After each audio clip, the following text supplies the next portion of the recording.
Grabar, ok. Y compartir el PowerPoint.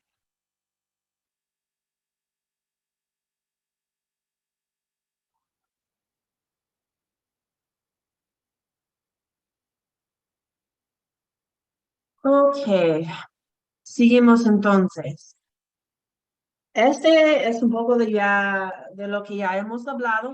La iglesia tiene dos responsabilidades principales: evangelizar y discipular. Eso es lo que hemos estado hablando antes de salir de la clase. Es muy común que olvidamos una de esas responsabilidades en nuestras iglesias. Yo saqué del libro también. Para poder afectar nuestra cultura necesitamos las dos cosas. Mientras que cada persona está cambiando y creciendo en la fe, siempre está influyendo cambios en otras personas. Ok, regresamos al primer punto. Ah, fue sugerido, antes me sugirió 3 libros para dar esa clase, 3 libros que han usado antes. Me dijeron que no siempre utilizaron los 3, a veces solo era uno o dos. Yo elegí esos 2, pero en el tercero yo siempre lo leía. Y yo leía algo que ahora voy a compartir y va a soñar un poco fuerte porque soy yo diciéndolo, ¿verdad? Alguien que viene de otro contexto, entonces me perdonen por eso. Pero estoy leyendo los pensamientos de otra persona y no sé si era hondureña, pero era alguien de Centroamérica. Y dijo algo así, y como dije, me perdonan porque esas no son mis palabras, pero dice que muchos problemas que existen en la cultura son resueltos a enfocar más en evangelizar que discipular. Hablando de varias cosas que encontramos aquí que son difíciles en la sociedad, ¿verdad? Ah, que hay mucha gente que dicen que son cristianos, pero si es verdad, ¿por qué es que San Pedro Sula había tenido esa fama que tenía hace varios años, ¿verdad? Con toda esa gente muerto y por las pandillas y todo. ¿Cómo es que puede ser esto? Si la mayoría del país es cristiano o católico, ¿cómo puede ser esto? Eso fue las palabras de otra persona. Y puede ser difícil escuchar que en cada pueblo, en cada ciudad, en cada calle hay una iglesia católica o evangélica o lo que sea, pero siempre existen todos esos problemas. Y otro autor, este autor dijo que puede ser que hemos enfocado más en evangelizar que discipular, y él puso la culpa a los misioneros. Y yo, como saben, soy misionero y creo que puede ser la verdad. Bueno, creo que es la verdad que por una parte, pero esto de evangelizar y discipular, la iglesia siempre tiene que pensar y enfocar en las dos cosas. Si solo estamos enfocados en evangelizar, la gente va a aceptar a Cristo, pero no van a pasar ese proceso de discipulado, no van a entender bien lo que dice la Biblia de varias cosas, ¿verdad? De los 10 mandamientos, de muchos principios y valores de la Biblia. No van a saber casi nada de esto si no pasan ese proceso del discipular. Yo puedo ir a la calle y empezar a evangelizar, y puede ser que nadie acepta a Jesús, puede ser que 20 personas lo aceptan, pero no va a haber ningún cambio en sus vidas si ellos no leen la Biblia.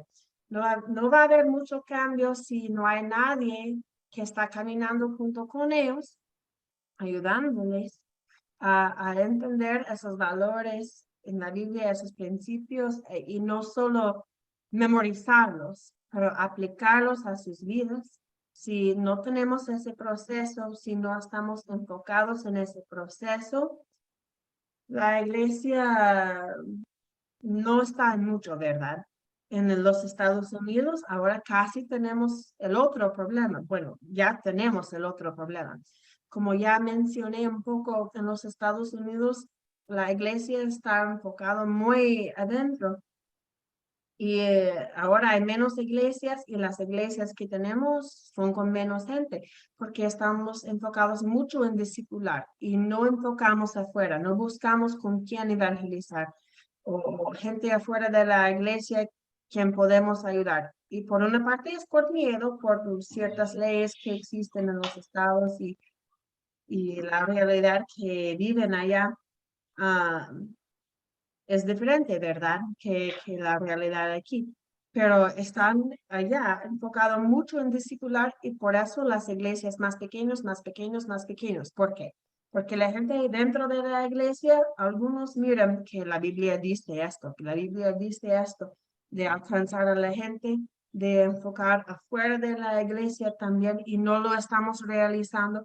La iglesia está llena de gente que no creen y no actúan lo que dicen que creen y deben actuar, no lo hacen y salen de la iglesia. Eso ha pasado mucho con mi generación en la iglesia de los Estados Unidos. Miren que solo están enfocados en los que ya están y no en los que están afuera. Y este otro autor dijo que en ese contexto de aquí casi tenemos el otro problema. Ah, pero no siempre, ¿verdad? Yo he visto muchas iglesias, bueno, en casi todos que donde yo he ido aquí en Honduras, tenemos un mejor balance. Él está hablando por lo general y creo que en Naich estamos, de lo que yo he visto, tenemos un poco mejor ese balance, pero puede ser que no, ¿verdad? Puede ser que una iglesia sí, una no, pero en la parte de educación cristiana, debemos de enfocar en las dos cosas, en la clase. Siempre tiene que tener la parte de evangelizar. Puede ser que lleguen personas en la clase que no conocen a Cristo. Han escuchado, claro, de Cristo, pero no le conocen. No han aceptado a Jesús, no son cristianos. En la clase debemos evangelizar a esas personas. Puede ser que pensamos que esa persona es cristiana, pero en realidad no lo es. Debemos siempre, aunque pensamos que puede ser que pensamos que todos son cristianos en la clase, siempre debemos de tener una parte que es evangelizar. También enfocar en discipular, porque casi siempre en una clase hay gente que ya son cristianos y debemos ayudarles a crecer y madurar en su fe. No solamente evangelizar, también ayudarles a los que ya son cristianos crecer y madurar en su fe. ¿Ok? Las dos cosas es la responsabilidad de la educación cristiana. Eso es lo que dijo este autor. Ah, entonces, antes de seguir al siguiente tema, que es otro capítulo, otro texto, no sé si hay alguien que tiene una pregunta o duda, algo que quieran agregar a este tema. O los temas anteriores también que tocamos antes.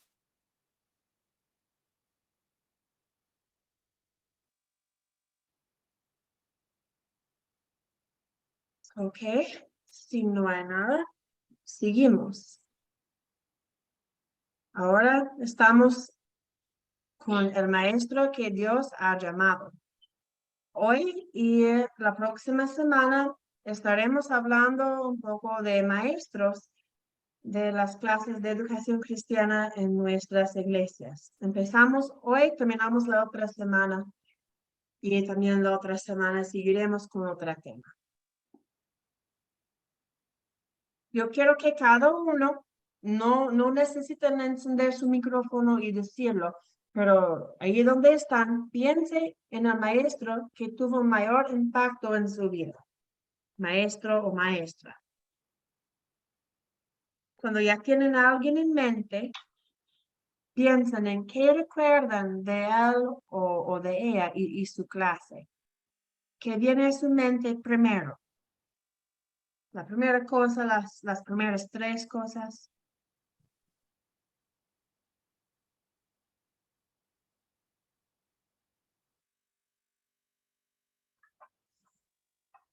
Ujú. Alguien puso ahí en el chat algo que recordó del pastor César. Excelente.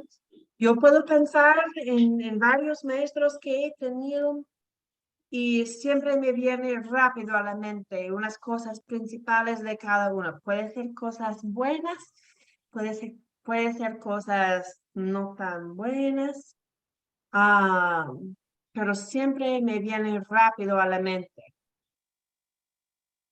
Ok, siguiente pregunta.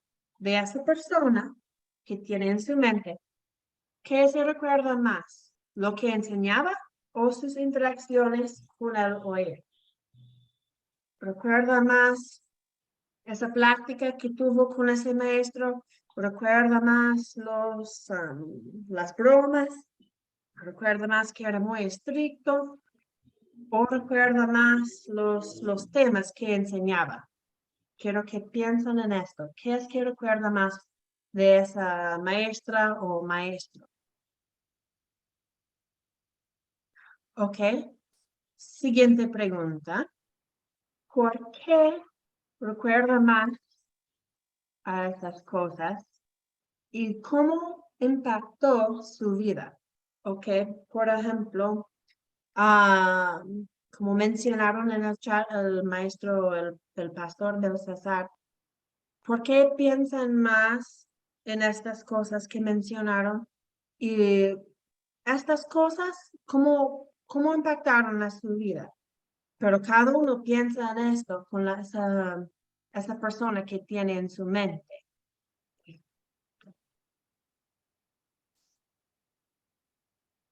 ¿Ok? ¿Por qué? ¿Por qué era que ese maestro le impactó? ¿Era más con su manera de ser, con su manera de dar la clase, con su manera de interactuar? ¿O era más con lo que enseñaba, por lo bueno o por lo malo? ¿Y cómo impactó su vida por lo general?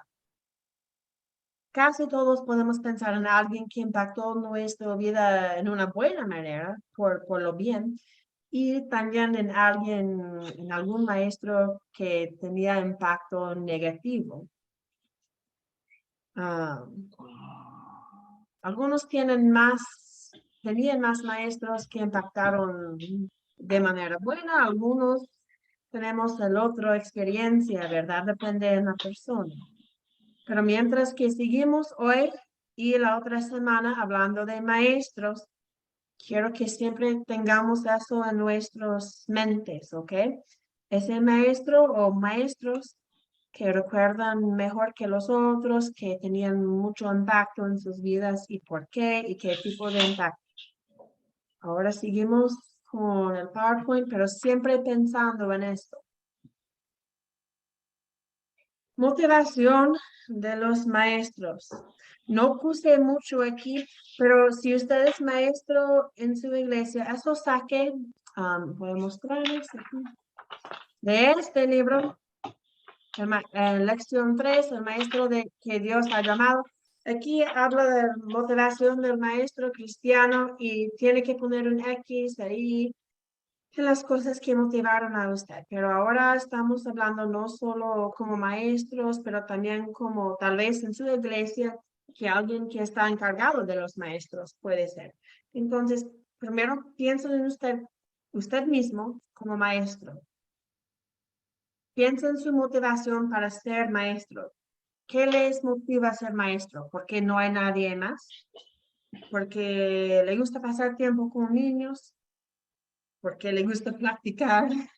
Porque no sé qué, porque usted ha asistido a esa iglesia por mucho tiempo y mejor usted que alguien que es nuevo cristiano, porque usted es el pastor o pastor, no sé, pero piensa en su motivación. Si usted es alguien que es encargado de los demás maestros en su iglesia, también debemos de pensar en cómo o en por qué elegimos a esas personas. Elegimos a tal persona porque es maestro de primaria y se sabe cómo trabajar con niños. Elegimos a otra persona porque conoce bien la Biblia pero no sabemos cómo es con niños, pero vamos a ver cómo es. O elegimos a esa persona porque hemos visto que es muy bueno con jóvenes, no sé. Pero piénselo mientras que seguimos. En ese texto dice que esas son características de un buen maestro cristiano. El buen maestro cristiano debe conocer a Dios y también tener una relación personal con Él. No podemos estar dentro de los mentes y corazones de la gente. Puede ser que una persona carece algo y de la verdad no lo es, pero de lo que podemos ver, debemos ser como maestros cristianos y debemos elegir maestros cristianos que conocen a Dios y tienen una relación personal con Él. Y yo agregaría que están siempre creciendo Debe conocer a Dios en y su tener una fe relación personal con Él. y aprendiendo, que siempre quieren seguir adelante, que no han dicho que, mire, ya llegué a cierto punto, ya estoy bien, porque ese punto no existe. Por cualquier persona, Y por tener una cualquier relación pastor, personal con Él. nadie llega a ese punto cuando ya es perfecto. Solo Dios, solo Jesús es perfecto. Entonces, alguien que es maestro debe ser alguien que siempre está tratando de crecer en su fe también. Queremos ese tipo de persona como maestro en la iglesia. Siguiente Dar punto, dar testimonio. testimonio a través del bautismo y una vida llena de los frutos del Espíritu Santo. ¿Ok? Como dije, no siempre sabemos qué es en el corazón de una persona, pero qué vimos en la vida de él o de ella. Los frutos del Espíritu Santo. Ojalá que sí, si no, tal vez no debe ser maestro en la iglesia por el testimonio, por, bueno, por muchas cosas, ¿verdad? Y como dice aquí también, siempre es mejor que es alguien que ya pasó ese proceso de bautismo. Siguiente punto, debe conocer la Biblia y reconocer la importancia de estudiar la Biblia. Cada vez que yo leo la Biblia, yo aprendo algo nuevo, ¿ok? Yo he recibido clases de licenciatura en la Biblia. Yo leo la Biblia cada noche con mi esposo. También yo leo la Biblia cada día aparte, sola, pero cada vez que lo leo, yo aprendo más. Yo pienso que conozco la Biblia, pero siempre estoy tratando de crecer y conocer más de la Biblia. Y yo creo que yo como maestra reconozco la importancia de estudiar la Biblia. Queremos lo mismo para todos los maestros en la iglesia, ¿ok? Am, puede ser que pensamos que conocemos la Biblia, ya lo leía varias veces, ya estuvo, pero no. Cada persona de cualquier edad, de cualquier nivel de educación, puede aprender algo más de la Biblia. Debemos pasar la vida entera estudiando la Biblia. Nunca terminamos de estudiar la Biblia. Cualquier pastor, cualquier maestro, cualquier persona no debe terminar de estudiar la Biblia. Igual para los maestros de la educación cristiana y para ellos creo que aún más, porque queremos tener gente en esos puestos que motivan a los demás a estudiar y conocer la Biblia. Y para motivar a alguien a estudiar la Biblia, es mejor tener a alguien que le gusta estudiar la Biblia, ¿verdad? Si ya conozco mucho de la Biblia y ya no voy a estudiar más porque fíjese, no me gusta. Tal vez esa persona con esta característica no es la mejor persona para dar la clase. ¿Okay? Siguiente. Un buen maestro cristiano debe ser dedicado al cuidado de sus discípulos con cariño. Y eso se ve diferente, depende en qué tipo de clase es, ¿verdad? Con los niños es algo diferente que con los adultos, pero ¿qué quiere decir aquí? Dedicado al cuidado dedicado al cuidado de sus discípulos con cariño. Bueno, a veces hay que corregir a las personas en las clases. Si yo les pregunto algo y me dan una respuesta que no es lo correcto, necesito corregirles, porque no quiero que salgan de esa clase pensando a alguien o creyendo algo que no es verdad. Igual con cualquier persona que está impartiendo clases en la iglesia. Debes saber cómo corregir a la gente, pero con cariño, con cuidado, pero también tal vez en sus vidas, hasta en su vida, no solo dentro de la clase, pero si usted es un maestro y tiene buena relación con sus discípulos, con las personas que son parte de su clase, su iglesia,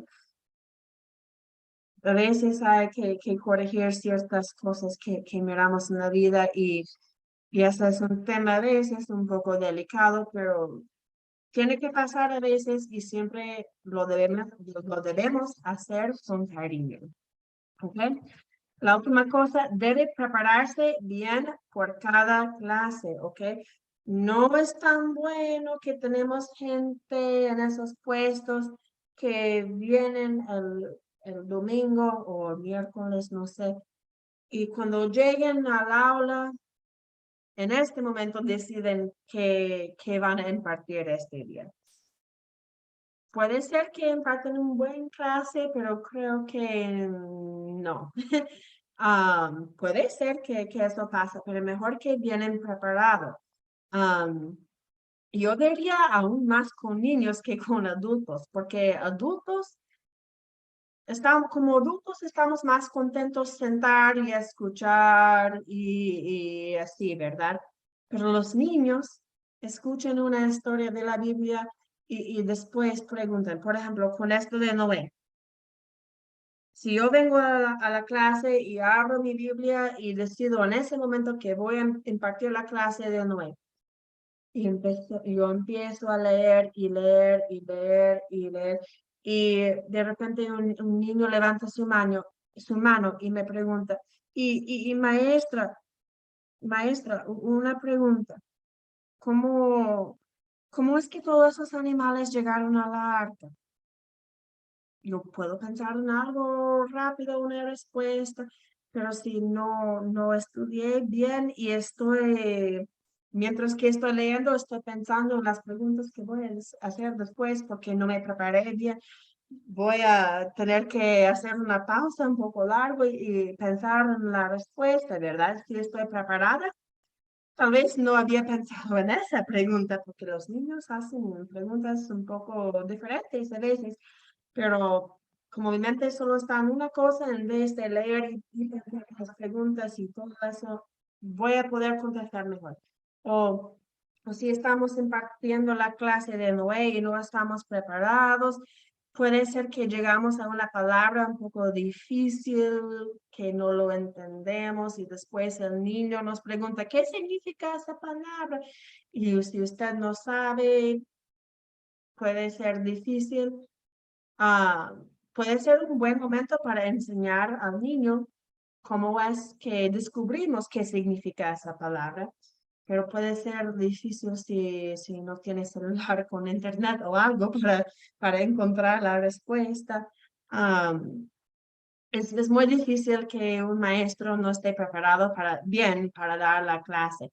O si se elige un pasaje de la Biblia, pero de repente se ve que es muy corto y todavía tienen media hora para la clase y no hay nada para entretener a los niños.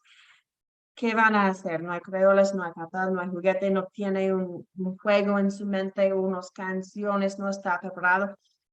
Y como son niños, van a ponerse locos y sabemos cómo va esa situación, ¿verdad? Cómo sigue y no es bueno. Mejor venir preparado. También para los adultos.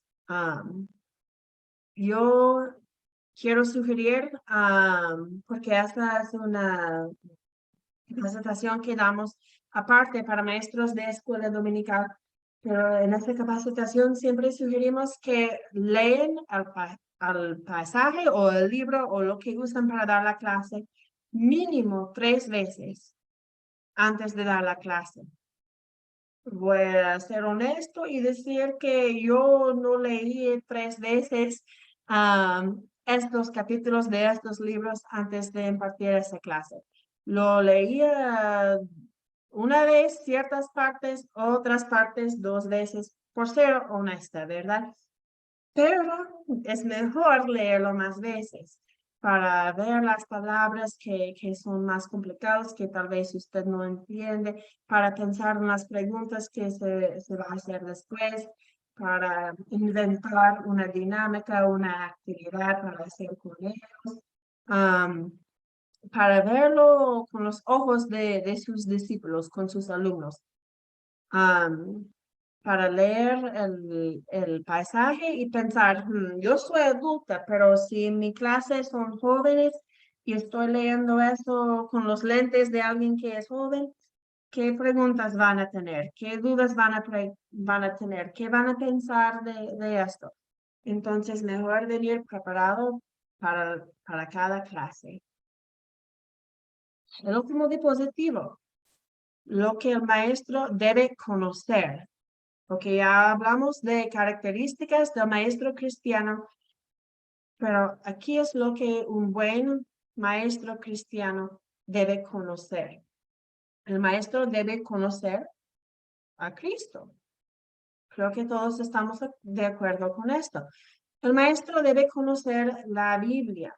No es que siempre solo podemos elegir a las personas que conocen mejor a la Biblia si no son muy buenos en enseñar o con esa edad de personas o así. No solamente las personas que conocen bien a la Biblia, pero si tenemos una maestra en la iglesia que es maestra en la escuela, en la primaria, pero es una nueva cristiana y cuando va a impartir la clase de Noé, es primera vez que ha leído la historia de Noé como cristiana.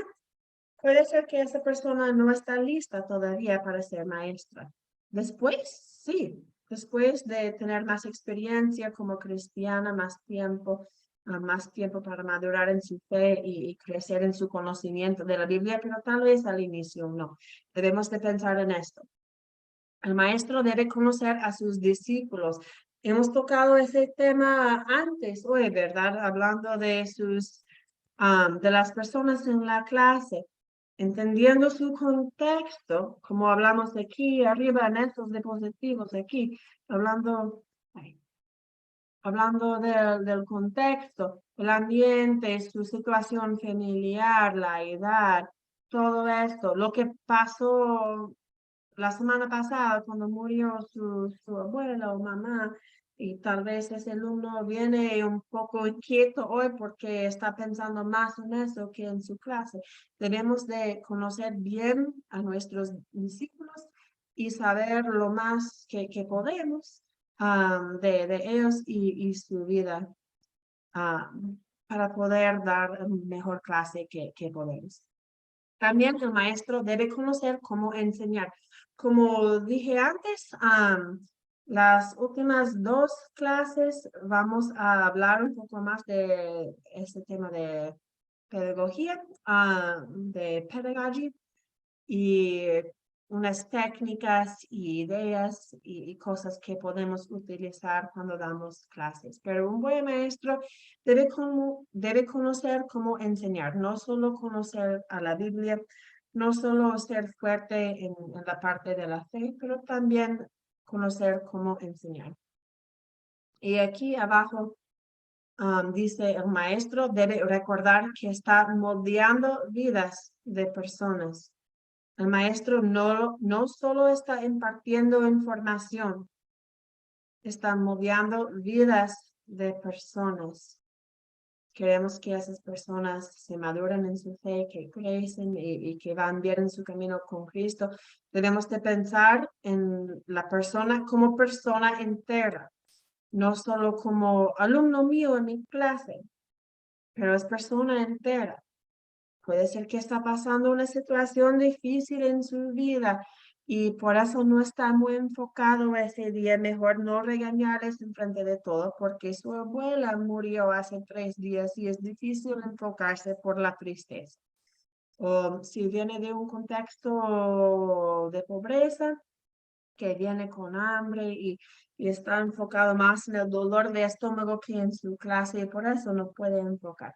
O que, que usted está impartiendo la clase y dice una broma que usted pensaba que era chistoso, pero para esta persona no era algo doloroso, no era algo divertido.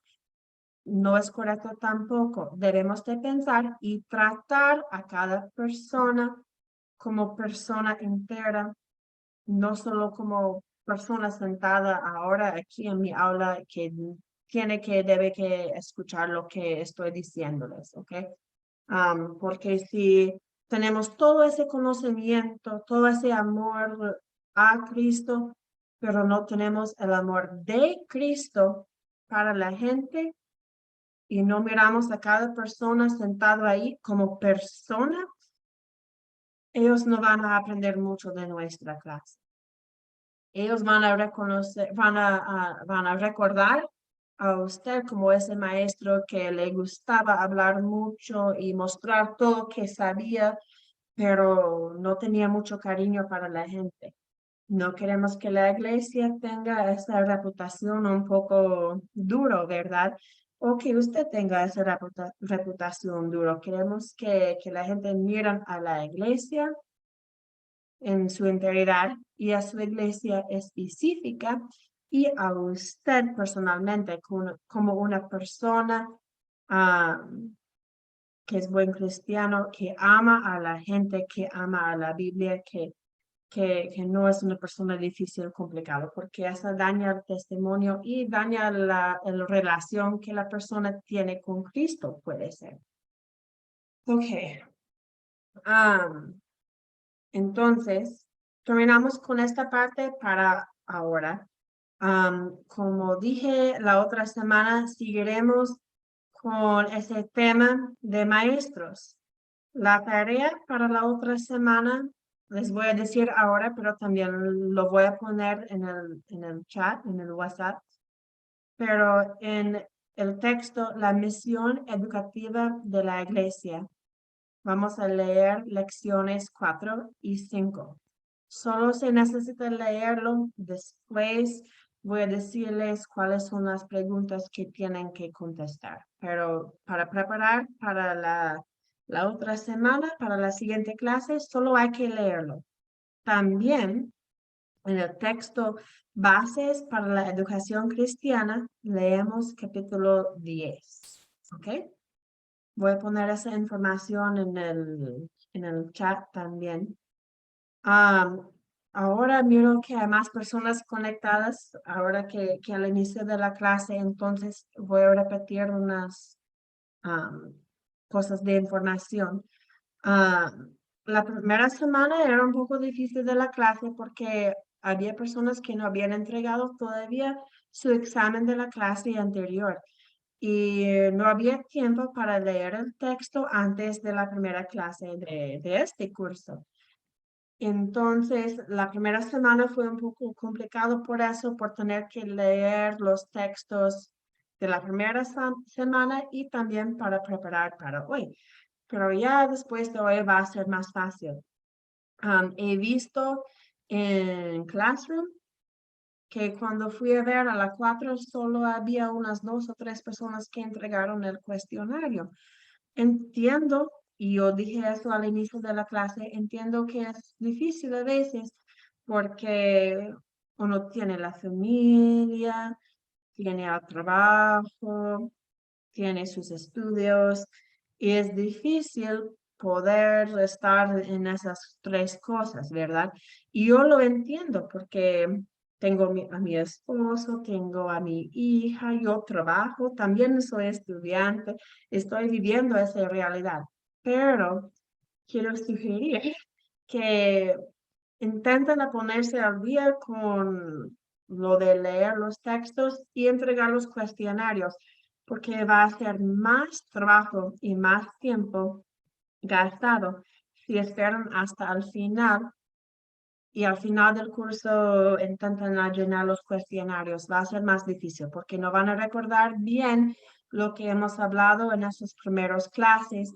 Van a tener que leer de nuevo o ver esos videos de nuevo y va a costar más tiempo al final si esperan Miss, si semanas. me permite. Sí. Yo, por ejemplo, ya tengo la tarea lista para subirla ahorita. Lo que me hace falta es ponerle esos detalles que usted pidió, ¿verdad? El nombre del alumno, el nombre del maestro y así X cosas.